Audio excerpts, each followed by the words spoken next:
Good morning, everybody. So I'm an assessment manager. We have a specific team of inspectors, basically with construction expertise. We've grown from what was 4 inspectors, and we now have 10 very capable inspectors working specifically on the Canterbury rebuild. We've also got some visiting inspectors from WorkCover New South Wales that Catherine mentioned, and we're progressively lifting our capability within the team as well. Today I just want to talk about legal and safe practices in regard to excavation work. Firstly, the general duties under the HSE Act 1992. Employers have a range of duties from Section 6 through to Section 15, and that includes some of the stuff that Doug was talking about around safe systems of hazard identification, training for your people, information for employees, to name some of the areas. But basically Section 6 is the main general duty that employers need to take all practical steps to ensure the safety of their employees. So some people sort of think, well, what does that mean, you know, all practicable steps? Well, basically it's industry knowledge, it's what's reasonable in the circumstances, it's what you can find in codes of practices, guidelines, fact sheets like the ones we've produced and are sitting on the table. The 2 fact sheets there are specifically around 2 small areas, I suppose: trench collapse and safe digging. So legal duties for principals are a little bit different. So a principal is someone who engages someone else to do some work, and they need to scope the work, accredit capable contractors. And what that means is, you know, ensure those contractors that you're thinking of awarding contracts to have the relevant people who work for that organisation, that they are trained, that they do have the correct plant and equipment to do the job you want them to do. It's important to negotiate the terms when awarding the contracts.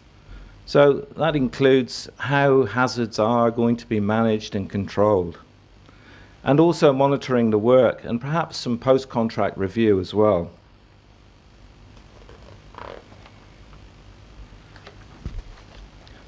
So what needs to be controlled when excavating? It's not just about trench collapse and the dangers of service strike. Consideration of falls, safe access and egress, where spoil is positioned adjacent to excavations and plant as well. Hazardous atmospheres can be a killer. Specialist equipment is needed and training in order to monitor levels of contaminants in the air. Contaminants in the soil is a possibility also. Traffic management is important as well as emergency procedures. So there's a lot of things that need to be considered. It's important to ensure workers are inducted, adequately trained for the task, and wearing the appropriate PPE.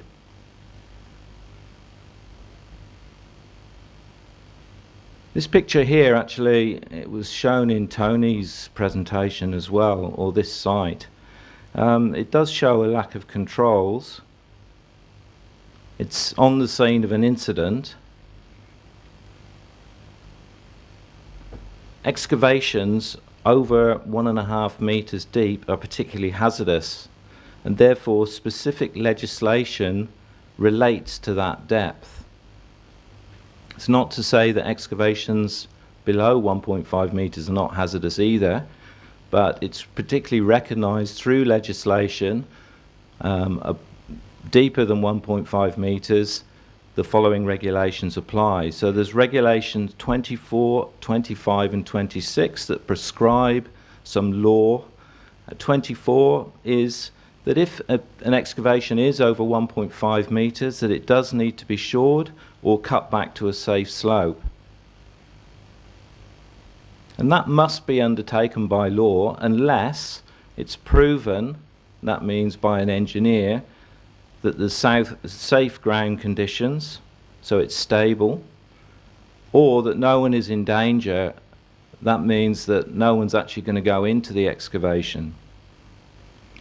Regulation 25 is, again, where if there's a risk that an excavation can hold water and it's deep, so in other words, someone may fall into that excavation or someone may fall in and drown, that excavation needs to be covered or fenced. And Regulation 26 is about notifying us, the regulator. So basically, again, if the trench or excavation is 1.5 metres deep and it's narrower than its depth, then it needs to be notified to the regulator.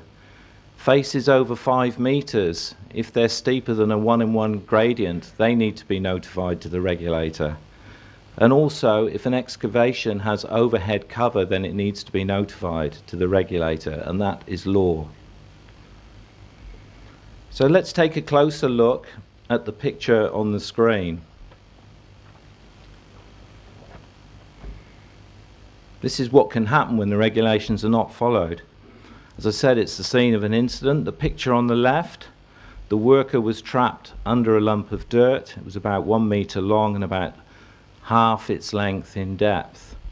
The dirt could not be removed or lifted off by the workers on site. It took a machine to lift it off. The picture on the right shows the worker's baseball cap hard up against the pipe. You never fully recover from this kind of trauma. I'm going to change the subject a little bit now to safe digging practices. This picture is also the scene of an incident. Looks like quite a regular excavation going on there. There are 3 key elements of safe digging practices. And on this job here, those elements were actually being followed in a lot of ways. The plans had been obtained, a service locating device had been used, and some service locations marked in dazzle on the ground. And some potholing by hand had taken place. Work also involved the use of an excavator. PPE was being worn. There was some planning and some good practice. The picture on the left shows that the hazard of electricity had been identified. They'd actually marked the control as being plans to be used. Also, machinery was identified as a hazard, with hard hats as a control. The plans showed multiple services and their depth. It's important to remember that despite plans, services can be found at any depth, regardless of what depth they're shown on the plan, and to stay clear of excavators when working. Shovels and spades were being used correctly, not spiking into the ground, and digging to the side of the services. Remember, excavators are the main cause of danger. They should actually not be used within 500 millimetres of a service. Again, services can be found at any depth and may not be shown on plans. An important rule is keep clear of the excavator while it is working. So here's what happened. The excavator struck a cable at a shallow depth. There was an arc and an explosion. It actually burnt a hole in the bucket of the excavator. The man on the shovel took the full force of the explosion. His protective eyewear saved his sight. Note the charring on the hard hat you can see in the picture on the right. He was wearing the glasses that are on the grass there.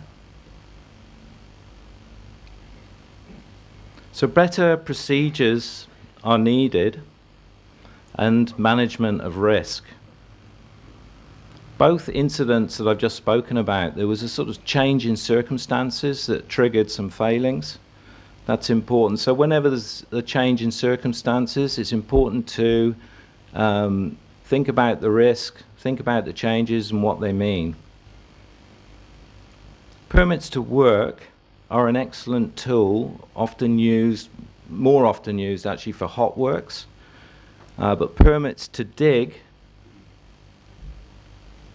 outline the checks to be undertaken, I suppose, so that they can be signed off before digging commences. They help to manage the risk. They can also cover daily inspections of shoring and monitoring of controls, as shown on the slide.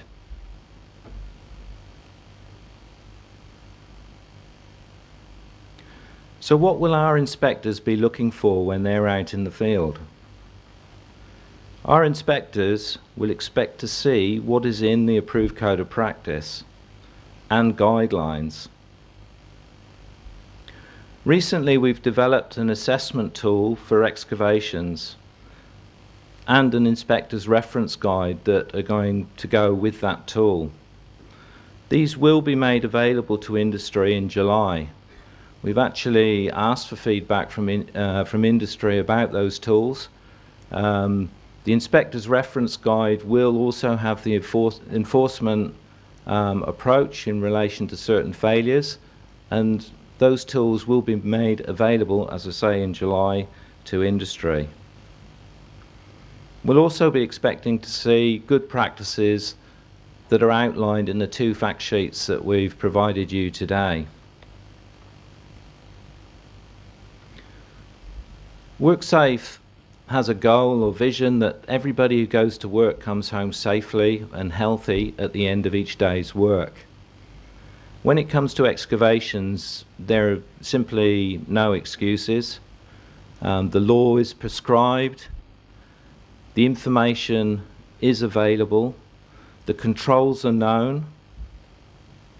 There's actually a lot of safety leadership from the top of companies right the way down to the bottom here in Canterbury that we're not seeing over the whole country.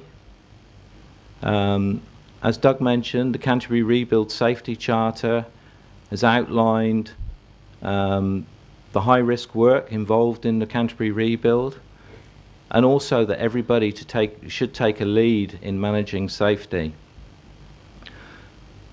There's a lot of goodwill, and there's a lot of goodwill in this room as well. And thank you for coming along this morning. I think together we can ensure that no one gets injured or killed while excavating. Thank you.